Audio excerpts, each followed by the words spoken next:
vámonos a nuestra enseñanza de hoy, que es la maldición de la higuera estéril. Es un tema bastante interesante. Pues vamos a ver la parte práctica, ¿verdad? Porque tiene mucho contenido histórico, pero lo que nos interesa es, pues, básicamente cómo lo aplicamos hoy en día, pues, cómo,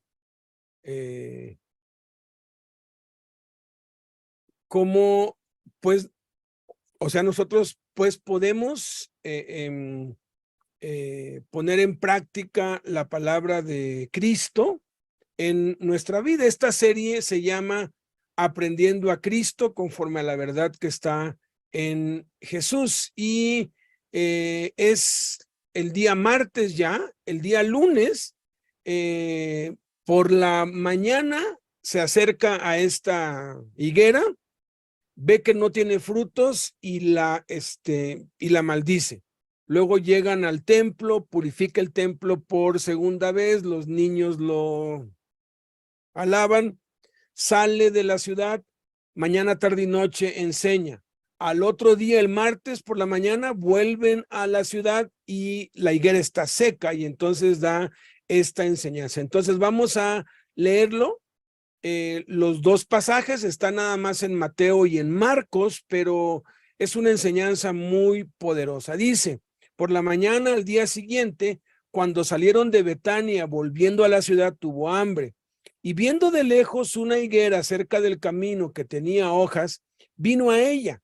Fue a ver si tal vez hallaba en ella algo, pero cuando llegó a ella no halló nada en ella, sino hojas solamente, pues no era tiempo de higos. Y entonces Jesús dijo a la higuera: nunca jamás nazca de ti fruto, ni coma nadie de ti. Y lo oyeron sus discípulos. Y luego se secó la higuera, pero al llegar la noche, Jesús salió de la ciudad. Y pasando por la mañana, vieron que la higuera se había secado desde las raíces. Viendo esto, los discípulos decían maravillados: ¿cómo es que se secó enseguida la higuera? Entonces Pedro, acordándose, le dijo: Maestro, mira, la higuera que maldijiste se ha secado.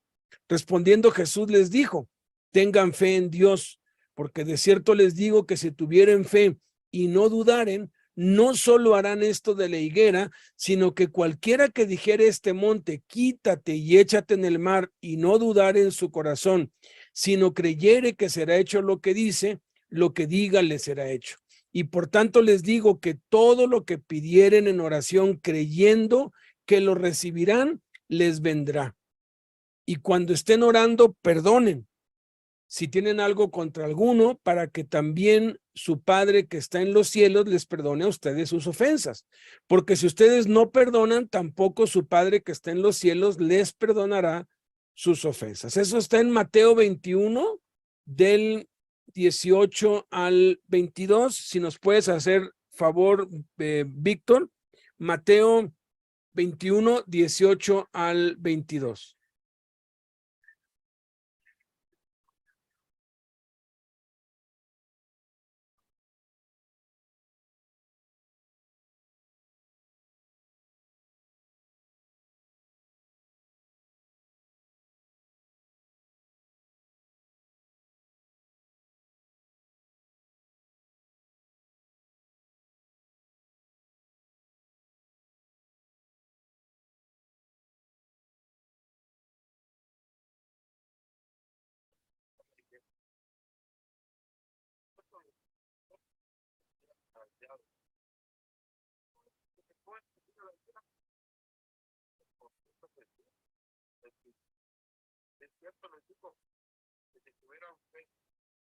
No dudar, no solo harán esto de la higuera, Sí, oye. sino que si a este monte dijeran, quítate y échate en el mar, será hecho.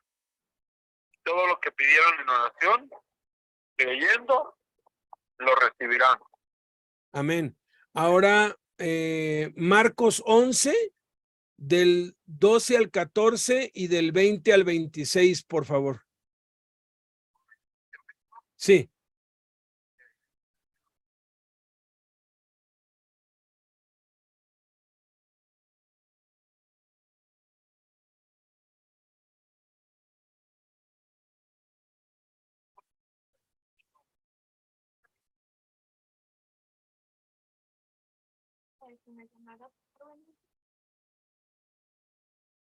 No, pues no era tiempo de higos. Entonces Jesús dijo a la higuera, nunca jamás coma nadie fruto de ti. Y lo oyeron sus discípulos. Ahora del 20 al 26.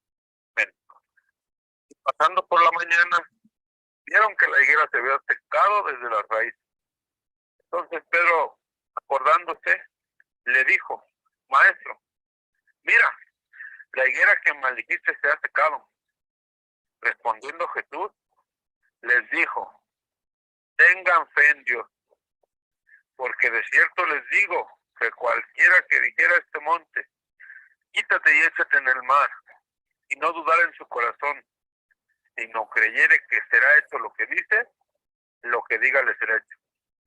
Por tanto les digo, que todo lo que pidieran orando, crean que lo recibirán y les vendrá. Y cuando estén orando, perdonen si tienen algo contra alguno, para que también su Padre que está en los cielos les perdone a ustedes sus ofensas. Porque si ustedes no perdonan, tampoco su Padre que está en los cielos les perdonará sus ofensas. Amén, gracias. Cuando unimos ya los dos pasajes, hay algunas coincidencias y se complementan. Esto sucedió de un día para otro. Está hablando aquí por la mañana. Está hablando de la mañana del día lunes. Dice al día siguiente. Está hablando de lo que pasó después de la entrada triunfal.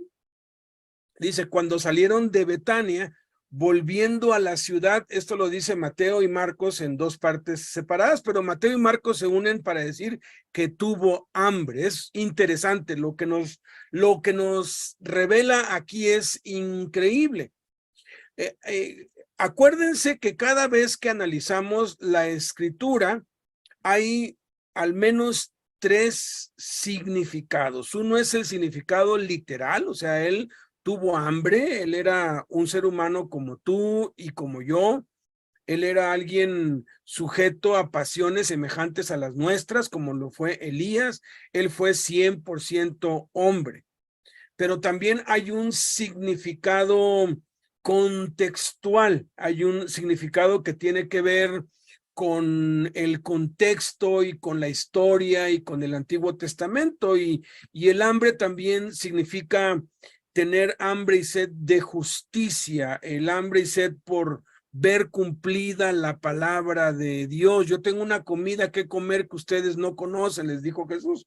O sea, hay un significado contextual aquí que tiene que ver con la historia, y casi siempre cuando se analiza este pasaje se hace referencia a Israel, porque la higuera representa Israel y es una interpretación bastante buena y es una interpretación histórica. Si estás interesado en la interpretación contextual, histórica, profética de este pasaje, pues yo te animo a que busques. Hay muchísimo material, hay muchísimos estudios, hay muchísimas prédicas. Nosotros lo que queremos es extraer el tercer significado, el significado actual, el significado que tiene que ver con nosotros, y para lo cual necesitamos recurrir al Nuevo Testamento. En el significado literal recurrimos a la cultura, a la historia, a los usos y costumbres. Aquí esta higuera, aun cuando no era tiempo de higos, cuando empezaban a brotar las hojas, antes de que fuera el tiempo de higos, todo mundo pues sabía culturalmente que cuando las higueras se llenaban de hojas, empezaba ya, por así decirlo, la primicia. No era todavía tiempo, había que esperar unos cuantos meses para que saliera el fruto, pero esa primicia traía unos pequeños frutos que eran los más sabrosos, y todos esperaban ese tiempo para ir y obtener de ese primer fruto o de ese calostro, como le llaman a la leche de la vaca cuando pues ordeñan una vaca, eso primero que sale, esos eran unos higos pequeñitos, pero marcaban el inicio de lo que 3 meses o 4 meses después iban a ser ya higos grandes y eran muy codiciados. Por eso es que pues Jesús ve esto y corre hacia ella porque pues tenía hambre y era algo rico, pero curiosamente esta higuera no tenía calostro, no tenía ese, ese primer brote, y era la forma como examinaban las higueras. Si había una higuera que florecía, iban a ver si tenía esa primera pues evidencia, y si no había, lo que hacían era cortarla y sembrar otra. ¿Por qué? Porque no iba a dar fruto, o sea, no tenía caso estar cuidando algo que ya sabían que no iba a dar fruto. Jesús nos está dando una enseñanza increíble aquí y lo sacamos del significado cultural de cómo era en ese tiempo esto. Y eso cuando lo asociamos con Israel y recurrimos al Antiguo Testamento, aquí hay una riqueza profética increíble, pero no vamos a enfocarnos en eso. Nos vamos a enfocar en nuestra vida diaria, en lo que significa para nosotros el día de hoy, y para eso tenemos que recurrir al Nuevo Testamento, y es a donde vamos a ir. Entonces va a ser una historia muy diferente a las que normalmente hemos oído acerca de la maldición de la higuera estéril. Entonces, otra cosa que aquí Mateo y Marcos dice que él vio una higuera, dice que tenía hojas, vino a ella. Marcos dice fue a ver si tal vez había en ella algo, pero dicen Mateo y Marcos el pero. Cuando llegó a ella, dice Marcos, Mateo dice no halló nada, no halló nada, está en Mateo y en Marcos, sino hojas solamente. Marcos añade que no era tiempo de higos. Entonces esta referencia es que él iba por esa primera evidencia o por esa esencia que determinaba si la higuera valía la pena conservarla y cuidarla, de que si iba a dar frutos o no. Y entonces Jesús dice que le dijo, lo dice en Mateo y en Marcos, le dijo a la higuera, añade Marcos, nunca jamás, está en Mateo y Marcos, nazca de ti fruto, lo dice en Mateo, ni coma nadie de ti fruto, lo dice en Marcos. Dice que lo oyeron sus discípulos, eso está en Marcos. Mateo dice que luego se secó la higuera. Cuando analizamos el contexto, y otra vez no quisiera invertir mucho tiempo en esto, porque dicen, oye, ¿por qué Mateo dice que fue inmediatamente ahí y Marcos dice que fue hasta el otro día? Porque cuando una higuera se seca, primero se seca por dentro y luego eso se hace evidente por fuera, y eso tarda semanas, o sea, lo que hacen es secarla, se puede hacer por medios artificiales y tarda semanas para que se le caigan todas las hojas. El caso aquí es que de un día para otro, en un lapso de 24 horas, sucedió lo que pues tomaba semanas para que pues pasara. Acá dice que se secó la higuera. Luego dice que pasando, dice, pero al llegar la noche, después de que fue y purificó el templo por segunda vez, Jesús salió de la ciudad y pasando por la mañana, vieron que la higuera se había secado desde las raíces. Por eso es que Marcos refiere desde las raíces, porque ya estaba sin ni una sola hoja, estaba totalmente seca. Dice Mateo, viendo esto los discípulos decían maravillados, ¿cómo es que se secó enseguida la higuera? La palabra hebrea aquí no es instantáneamente, sino es un lapso demasiado corto como para considerarse que hubo alguna tardanza, sino que enseguida es como cuando vas y haces un trámite que te tarda 3 meses y al otro día te lo dan, dices, wow, me lo dieron enseguida, ¿no? Porque normalmente tarda mucho más tiempo. Marcos entonces dice que Pedro se acordó y le dijo, maestro, mira, la higuera que maldijiste se ha secado. Mateo y Marcos dicen, respondiendo Jesús les dijo. Y aquí nos da Jesús 4 requisitos para hacer milagros.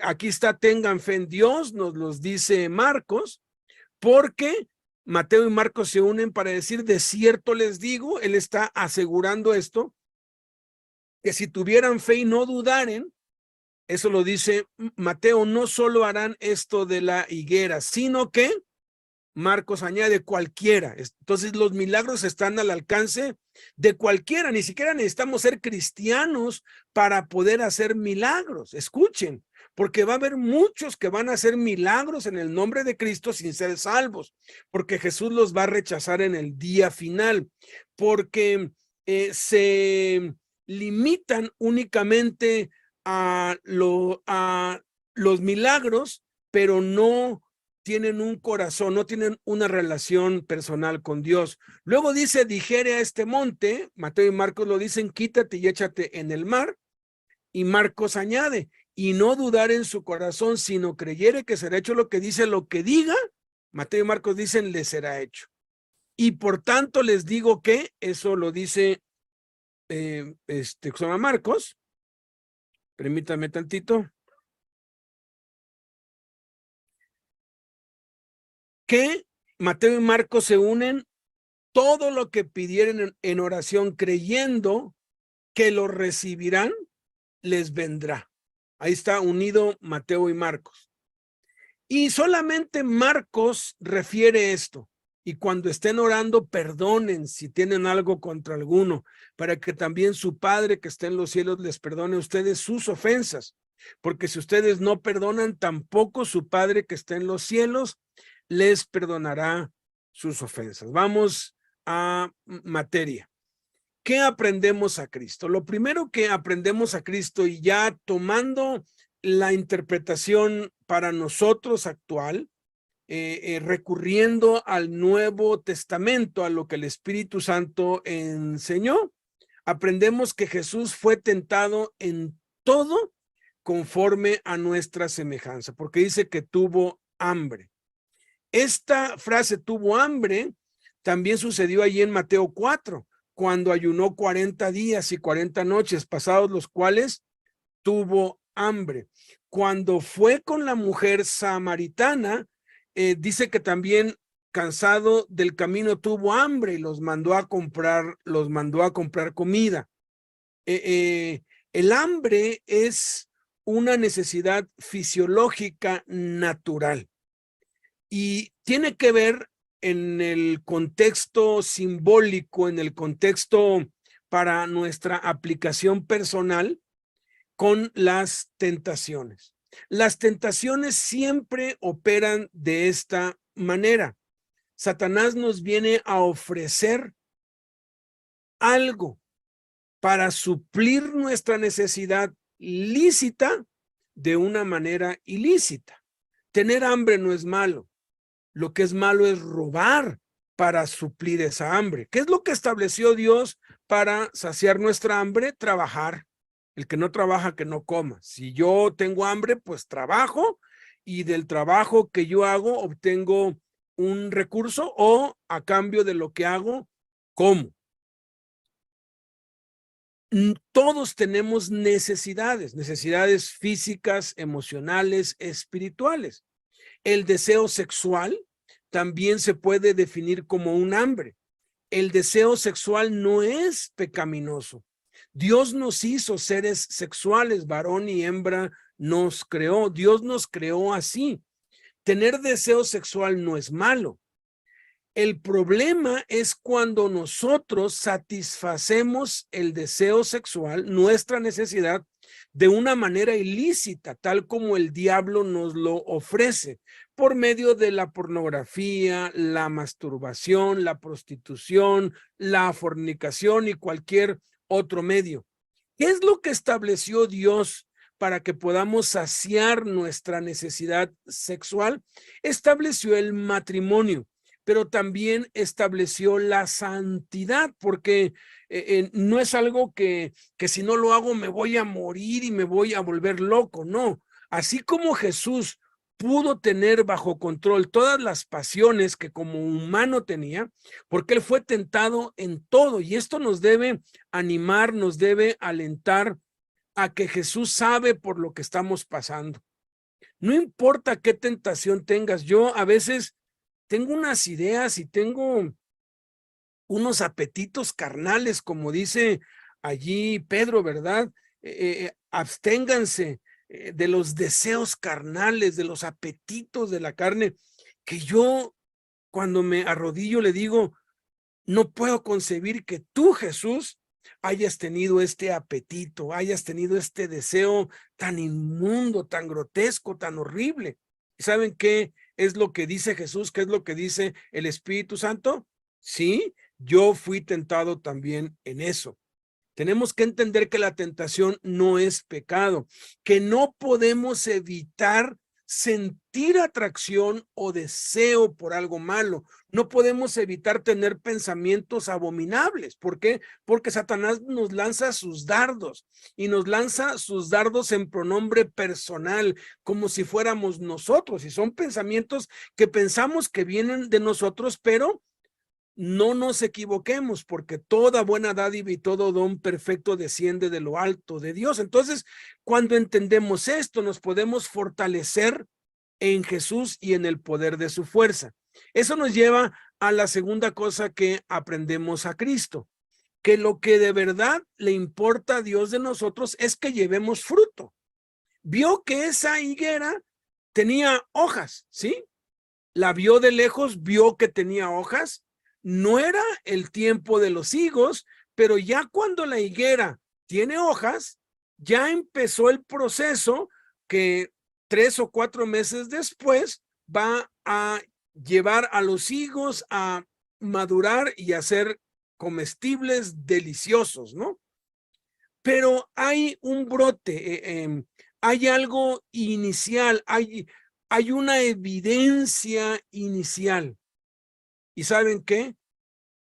Tú debes estar consciente de cuáles son o cuál es esa evidencia inicial que de verdad vas a dar fruto en tu vida. Y hay básicamente, bueno, si estudian ustedes esto de los higos y todo, hay por lo menos 3 señales en la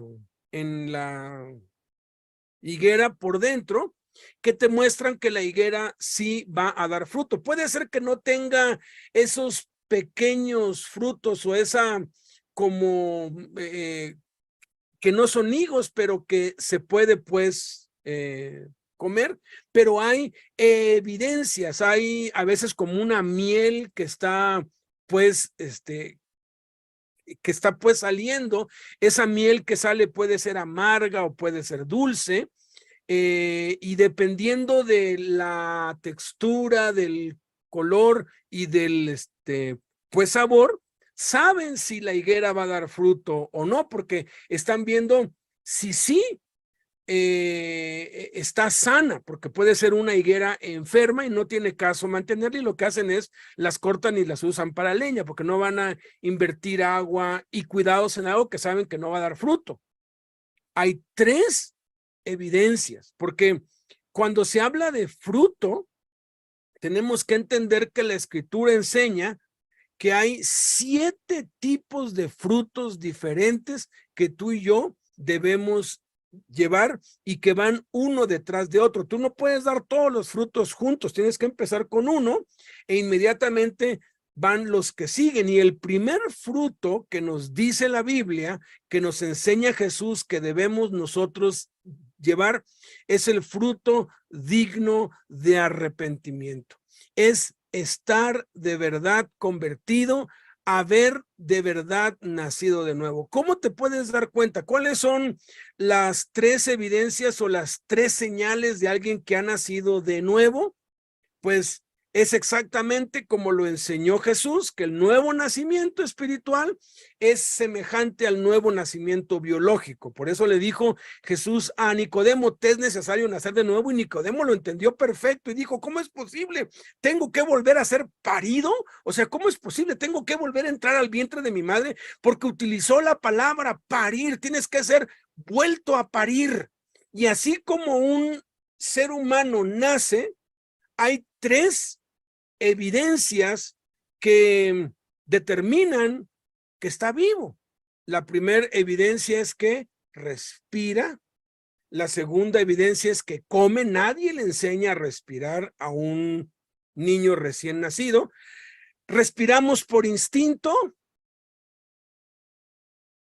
Comemos por instinto, por necesidad, y lloramos por instinto. Por eso es que nos pegan una nalgada, ¡ah!, echamos el grito. Y lo que está buscando el recién nacido es comida y está respirando. Esas tres cosas trasladadas a lo espiritual son oración, lectura de la palabra de Dios y testificar de Jesús a otros. Juan Wesley, aun cuando era pastor y andaba llevando ropa y bienes y provisiones a los presos en Nueva York desde Inglaterra en el barco, se dio cuenta que no había nacido de nuevo. Y ojalá tú hoy te des cuenta si no has nacido de nuevo y de verdad busques y gimas y clames para que nazcas de nuevo, porque si no naces de nuevo, no puedes entrar al reino de Dios ni en esta tierra, ni en la venidera. Ten mucho cuidado porque muchos creen que creen, enseñaba mucho Jaime, creen que creen. Juan Wesley así era un pastor de toda su vida, pero no había nacido de nuevo, porque se dio cuenta que nunca había orado por el simple hecho de orar. Oraba cuando tenía necesidad. ¿Quién no ora? Oraba cuando daba una enseñanza, cuando alguien le pedía oración, pero no oraba por el placer de orar, por el simple hecho de querer estar con Dios y hablar con Dios. La segunda cosa, se dio cuenta que nunca había leído la Biblia para sí mismo, nunca había leído la Biblia por la necesidad, por el placer de leerla. Y tú puedes ser que digas, oh, no, entonces a partir de hoy voy a leer y voy a orar. Mira, por más que te esfuerces, te va a orar 3 o 4 días y después lo vas a dejar. Lo que tienes que hacer es arrepentirte, de verdad clamar a Dios, y hoy te das cuenta, dile, sálvame, Señor, no soy salvo. Que Él haga el milagro del nuevo nacimiento en ti. Y entonces vas a desear como niño recién nacido la palabra de Dios, vas a anhelar tener tiempo a solas con Dios y vas a ser ruidoso. Un bebé es imposible esconderlo. Cuando hay un bebé en el vecindario, todo el mundo se entera porque tienen unos decibeles grandísimos, lloran a todo pulmón y son molestosísimos. Cuando alguien nace de nuevo, se vuelve molestosísimo a todos los que lo rodean, porque le habla de Cristo hasta a los perros, a los gatos, le habla de Cristo a todo el que se le pone enfrente, no le da miedo nada, no anda calculando nada, él habla de Cristo y no importa si se burlan de él, porque él está vivo y ya dio el primer fruto. Si tú no has nacido de nuevo, escúchame bien, nunca vas a dar fruto, porque para poder dar los frutos que siguen, que son el de santificación, el fruto del Espíritu, fruto de justicia, son 7 frutos, tú tienes que dar el primer fruto, el de arrepentimiento. Y si Jesús ve que tú no has nacido de nuevo, él mismo lo dijo, y 2 veces se lo dijo, de cierto te digo, que el que no naciere de nuevo no puede entrar, no puede ver el reino de Dios. Y no vaya a ser que te encuentres haciendo muchas buenas obras como Juan Wesley y no hayas nacido de nuevo. Cuando Juan Wesley nació de nuevo, se salió del templo donde era pastor y se fue a predicar a las calles. Fue un escándalo, lo corrieron de su denominación, se le llamó el predicador de las calles, porque empezó a hacer iglesia en las calles, en los parques, porque no podía contener la vida que estaba en él. Y eso es maravilloso. Examínate a ti mismo si estás en la fe, porque si te llega a examinar Jesús y no encuentra en ti fruto, pues la sentencia sigue siendo la misma. Aunque lo intentes, no vas a dar fruto. Tercer cosa que aprendemos a Cristo.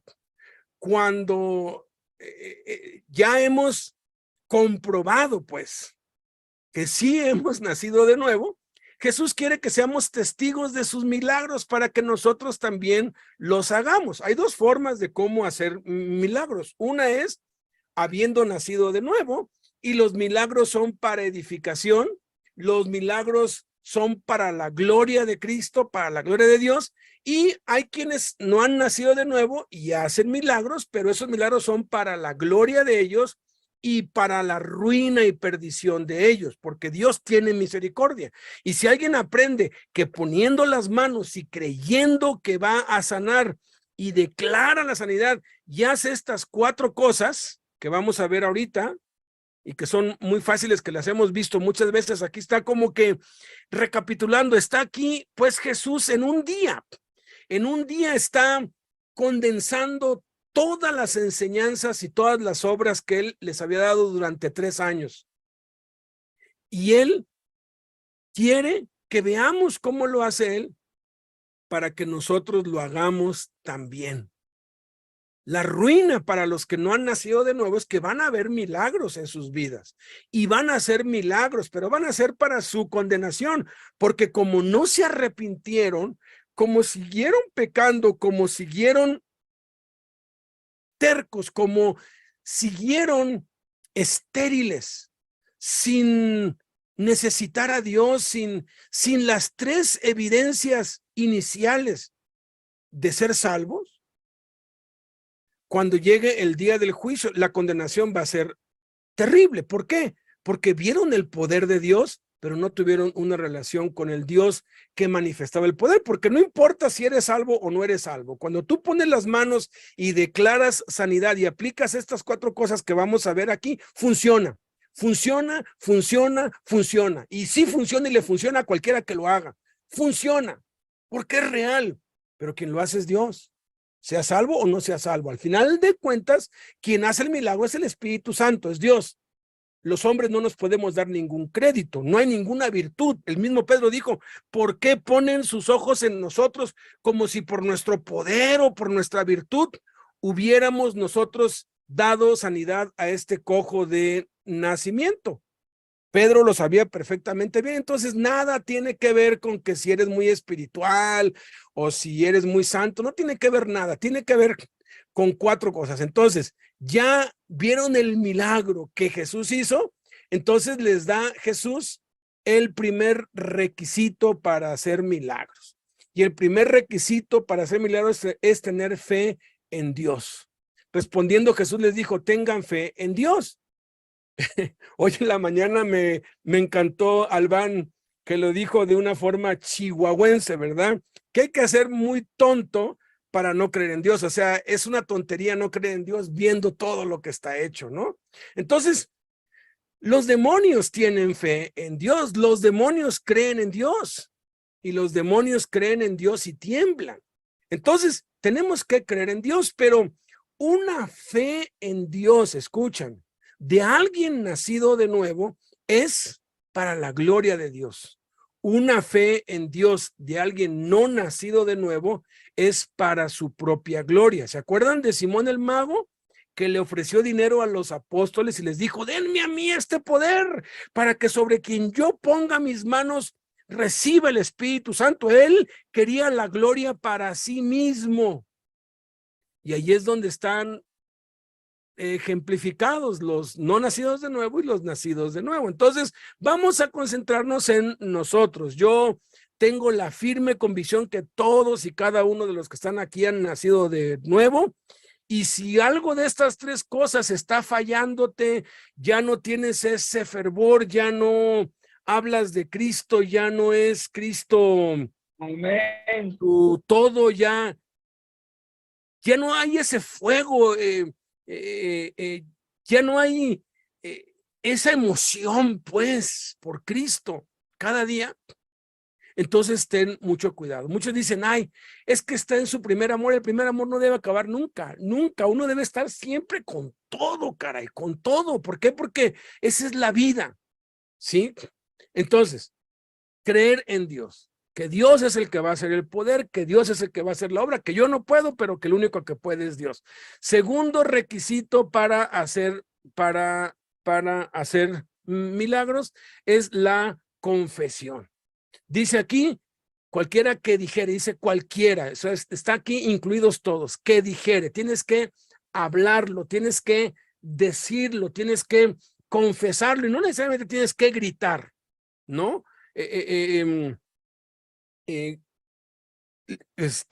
Lástima que no se pudo conectar Dani. Yo le voy a pedir a Dani de la Penny que para el próximo lunes se conecte y nos cuente brevemente, porque lo que sigue también tiene que ver con los milagros. Bueno, todo lo de la Biblia de Cristo tiene que ver con los milagros. Pero lo que yo hice pues con él, lo he hecho con muchos otros, ¿no? Cuando llegan y me dicen, tengo cáncer, tengo esto, tengo el otro, lo que yo hago es, dice la Escritura, pondrán las manos sobre los enfermos y estos sanarán, ¿verdad? Entonces, pongo las manos, sé que Dios puede hacer el milagro y entonces confieso el milagro. No le pido a Dios, sánalo, sino confieso la palabra de Dios. Escrito está, por las llagas de Jesús tú has sido sanado, este cáncer, esta enfermedad ha sido curada. Lo confieso y lo declaro. Y no es una confesión positiva, ¿eh? No tiene que ver nada con esas confesiones de que voy a tener $1,000,000. No, eso no tiene que ver nada. Está hablando aquí de los milagros que hizo Cristo y él nunca hizo ningún milagro para hacerse millonario o para acumular mucho dinero. Las pocas veces que tuvo la oportunidad, ¿qué fue lo que hizo? Pues les dijo, vende todo lo que tienes y dalo a los pobres y despójate de todo. O sea, lo que importa es lo espiritual. Entonces, confiesas la palabra de Dios, porque dice, cualquiera que dijera este monte, tienes que hablarle al cáncer, a la enfermedad, al mal que está allí, y tienes que darle a conocer también a los espíritus inmundos, tienes que darle a conocer las riquezas de la gloria de Dios en Cristo. Dice que por medio de la iglesia tenemos que dar a conocer los misterios de Dios a los principados y potestades. Entonces tienes que tú declararlo ahí para que cualquier demonio, cualquier potestad que esté allí influenciando, entienda, obedezca y se vaya. El tercer requisito para hacer milagros es la oración de fe. La oración de fe es diferente a la oración simple. En Timoteo se nos habla de 4 tipos: rogativas, oraciones, peticiones y acciones de gracias. Y hay varios tipos de oración: oración de adoración, oración de búsqueda, pero hay un tipo de oración que la Biblia clasifica como oración de fe, y la oración de fe sanará al enfermo. Dice que Elías era un varón sujeto a pasiones semejantes a las nuestras, dice, pero oró fervientemente. Esa es la oración de fe, es una oración ferviente. Ya que declaraste la palabra de Dios, ahora te toca hacer una oración de fe, y literalmente del griego dice así: todo lo que pidieres en oración, cree que ya lo has recibido y te vendrá. Yo ya declaré que es sano, declaré que el cáncer se va, declaré que el virus se va, declaré que la enfermedad se va, y ahora toca orar con fe, la oración de fe. Y entonces yo declaro que es sano. Yo te doy gracias por la sanidad que acabas de dar ahorita mismo. Y lo que hago es que los mando a hacerse análisis otra vez. Y quienes creen, llegan asombrados: hermano, ya no tengo nada. Y le digo: a mí, ¿qué me dices? Fue Jesús el que lo hizo, porque Él es el que lo hace y la gloria debe ser únicamente para Él. Y el cuarto requisito del cual nos han hablado y nos han enseñado mucho es el perdón. Si tú tienes algo contra alguien y no perdonas, tú estás impidiendo que la bendición de Dios venga a ti. La falta de perdón produce amargura y la amargura tiene tres consecuencias. Dice que nos impide alcanzar la gracia de Dios, dice que nos estorba y que contamina a muchos. Puede ser que no puedes orar, no puedes leer, no tienes ánimo para hablarle de Cristo a otros porque está estorbándote la amargura en tu corazón. Entonces arregla eso, ponte a cuentas, perdona de todo corazón y entonces límpiate. Y entonces prepárate para ver milagros, porque una vez que empiezas a dar fruto, una vez que naces de nuevo, eres un hijo de Dios y eres un creyente y empiezas a ser discípulo de Cristo. Y Jesús dijo a sus discípulos, las obras que yo hago ustedes también harán y mayores harán porque yo voy al Padre. Es una realidad, los milagros son para hoy, los milagros son para nosotros y nada tienen que ver ni con la avaricia, ni con la prosperidad. ¿De qué te sirve? ¿De qué te sirve tener la riqueza y la prosperidad de los impíos si no tienes paz, si no tienes gozo? Las cosas que no se pueden comprar con dinero son la bendición de Dios que enriquece y no añade tristeza con ella. Vamos a orar y a darle gracias a Dios y a poner esto en práctica. Asegurarnos que hemos nacido de nuevo, que lo que hemos visto que Jesús ha hecho, lo hagamos nosotros también, que creamos en Dios, que confesemos la palabra de Dios, que oremos fervientemente, que nos atrevamos a decir, ya está sano, ve y hazte los estudios y vas a ver que eso ya desapareció, porque es lo que dice la palabra de Dios, porque es lo que dice Jesús, y asegúrate de que no haya estorbos en tu vida para que sigas viendo milagros en tu vida. Vamos a orar. Padre, te damos muchas gracias por tu bendita palabra. Eres tan claro, tan práctico. Gracias por las enseñanzas teológicas de este pasaje que nos han enriquecido tanto y que son proféticas y que tienen que ver con Israel y que tienen que ver con los tiempos futuros y que tienen que ver con escatología y con tantas cosas maravillosísimas, Señor. Pero también hay una enseñanza para nosotros presente. También hay una enseñanza práctica, porque lo que necesitamos en nuestras vidas son milagros. Primero, el milagro del nuevo nacimiento, el arrepentimiento.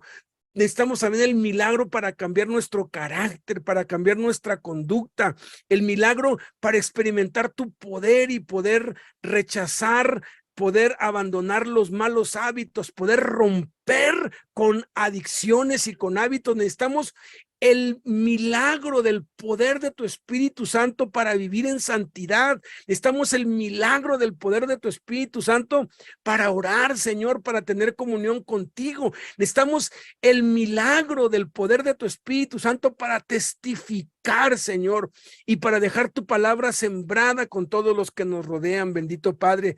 Esta vida, como tu siervo Jaime decía, la vida cristiana es una vida sobrenatural de milagro tras milagro, tras milagro, tras milagro, porque el simple hecho de dejar de hacer lo malo y empezar a hacer lo bueno, el simple hecho de cambiar de vidas, de dejar los vicios, de dejar el mal carácter, la amargura, las quejas, el simple hecho de que cambia nuestro semblante y nuestro carácter es un milagro. El perdón de nuestros pecados es un milagro, el entendimiento, y que podamos ver tu reino, Señor, que podamos ver que todo lo que nos rodea es un milagro, la luz, el sol, el aire, los árboles, todo lo que has creado es maravilloso, bendito Señor, y que podamos disfrutar de la vida, bendito Padre.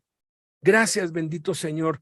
Permítenos, Padre, ser audaces, ser atrevidos, hacer lo que nos enseñaste y bendecir a aquellos que están atravesando dificultades, sobre todo las dificultades de que más aquejan a tu pueblo, que es la enfermedad, que son los problemas emocionales, que son los problemas con los hijos también, y que nosotros tenemos la llave, tenemos el poder para hacer milagros. Y Padre, que nuestro corazón esté limpio de cualquier amargura y resentimiento en el nombre de Cristo Jesús.